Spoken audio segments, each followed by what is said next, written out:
Halo semua, salam sejahtera Malaysia. Selamat datang ke channel Fels Lifestyle.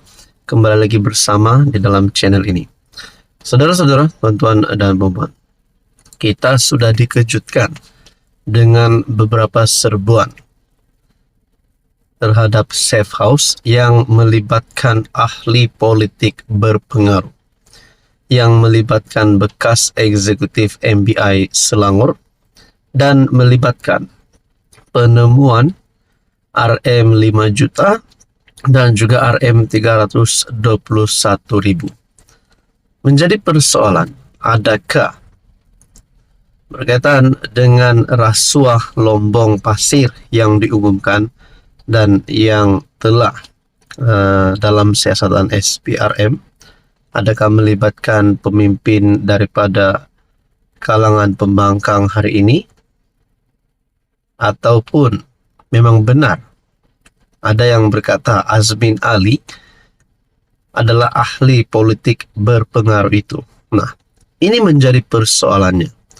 Saudara-saudara, tuan-tuan dan puan, satu perkongsian terkini daripada Malaysia Kini bertarikh 19 Oktober, kes konsesi pasir, SPRM tak tolak kemungkinan buat serbuan baru. Adakah selepas ini SPRM akan membuat serbuan lagi? Mungkin di dalam rumah ataupun di mana-mana, di almari, di rumah ahli politik berpengaruh, di dalam gudang, di dalam kilang, ataupun mana-mana sajalah. Adakah SPRM akan membuat serbuan lagi dan penemuan uang jutaan ataupun mungkin bilion lagi bakal ditemukan? Kita nantikan saja apa keputusan terkini SPRM. SPRM tidak menolak kemungkinan melakukan serbuan baru ke atas mana-mana premis jika ada keperluan berbuat demikian bagi menyiasat isu syarikat Menteri Besar Incorporated MBI. Ketua Pesuruhjaya SPRM Tan Sri Azam Baki berkata, pegawai penyiasat sedang giat menjalankan siasatan daripada semua aspek bagi mendapatkan bukti berkaitan kes berkenaan, dan sehingga semalam pihaknya telah memanggil tidak kurang 20 saksi bagi membantu siasatan kes berkenaan.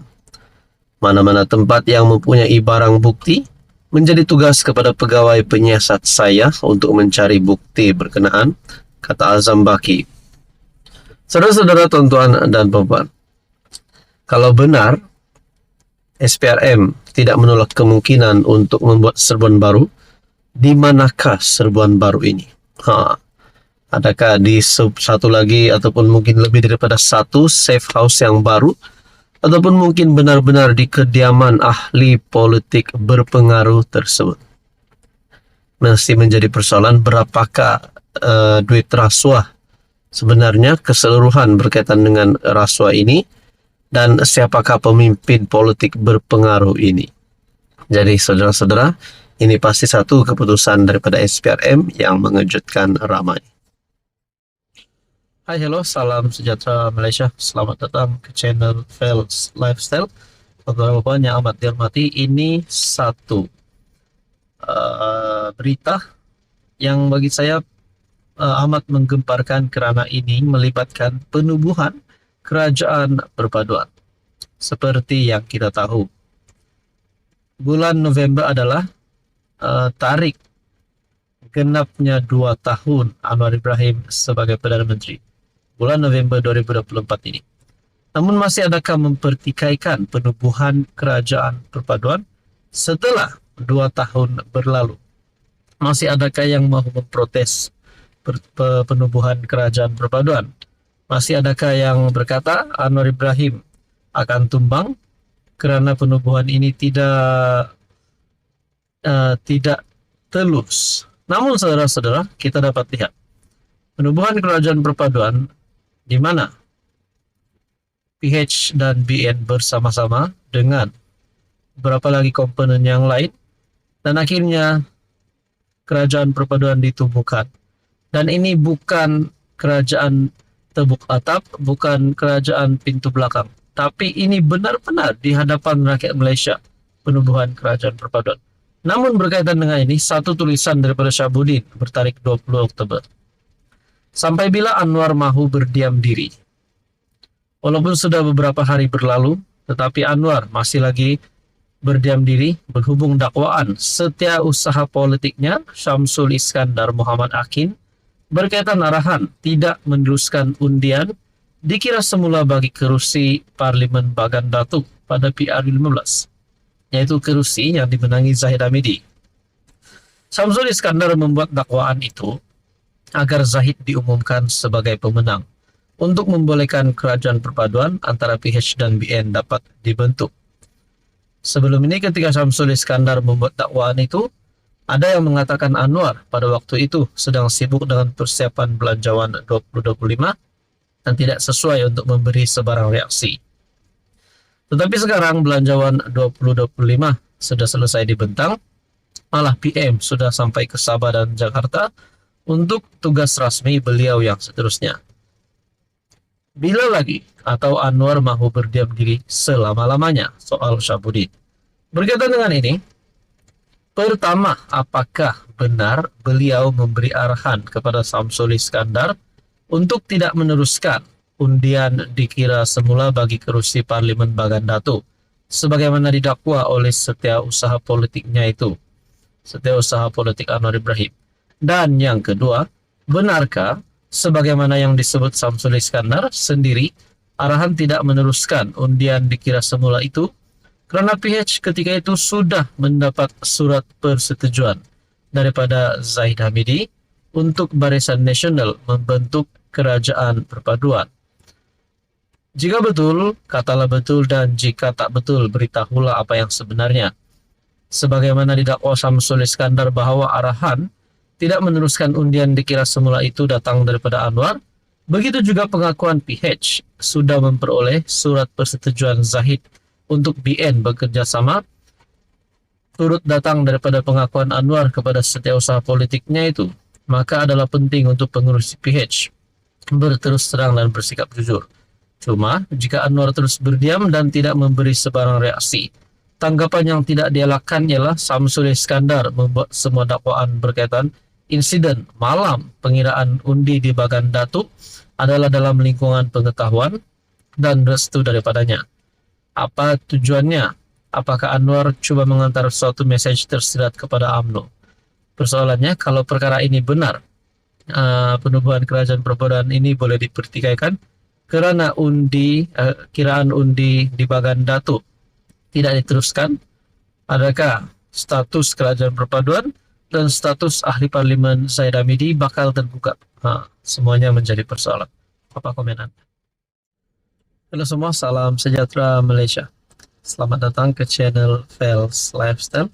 Terima kasih kerana tersetia dan bersama di dalam channel ini.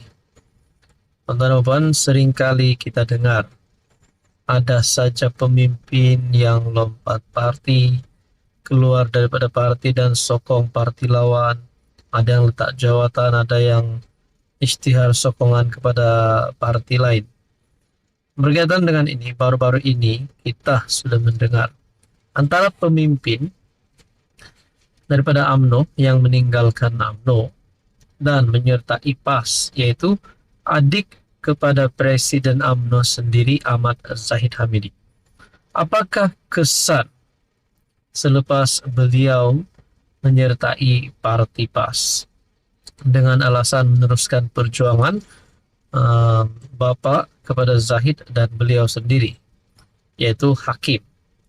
Jadi saudara-saudara, tuan-tuan dan puan, rupanya ini satu berita dikongsikan melalui Harapan Daily bertarik 17 Oktober.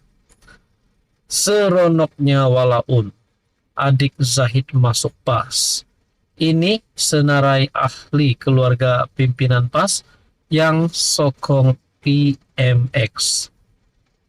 Penyokong PAS yang juga digelar walaun dilihat begitu seronok dengan penyertaan adik kepada Presiden UMNO, Datuk Abdul Hakim Hamidi, dalam parti komponen Perikatan Nasional itu. Kegembiraan mereka itu turut menarik perhatian Naib Presiden Amanah Datuk Mahfuz Omar yang juga bekas Naib Presiden PAS.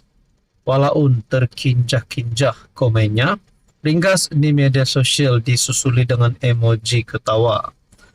Bekas ahli parlimen pokok Sena berkenaan juga berkongsikan senarai antara ahli keluarga pimpinan PAS yang kini sudah menyokong perjuangan Perdana Menteri Datuk Seri Anwar Ibrahim.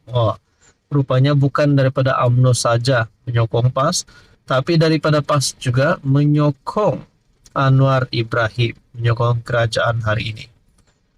Dalam tulisan ini, mereka terbabit adalah adik kepada Menteri Besar Kedah Datuk Seri Muhammad Sanusi, yaitu Saidi Adnan. Saidi Adnan merupakan mantan yang dipertua Angkatan Belia Islam Malaysia Perak selain aktif sebagai penceramah bebas dan guru agama di Kedah. Turut menyokong kerajaan Madani ialah anak yang dipertua PAS Pusat 1982 hingga 1989 dan Mursyidul Ampas 1987, 1995, Tuan Guru Haji Yusuf Abdullah Rahwa, yaitu Senator Datuk Seri Dr. Mujahid, yang kini timbalan Presiden Amanah. Anak Presiden PAS pada tahun 89 hingga 2002, Datuk Fadzil Muhammad Nur, dan anak Mursyidul Ampas tahun 1994 sehingga 2015, Datuk Nik Aziz Nikmat, juga menyokong kerajaan kini yang diterajui PMX. Jadi, rupanya ramai juga daripada kepimpinan PAS yang menyokong kerajaan PMX, kerajaan Madani hari ini. Jadi saudara-saudara, Anda rasa apa yang akan berlaku selepas ini? Anda boleh komen di bawah. Teruskan bersama di dalam channel ini untuk info yang seterusnya.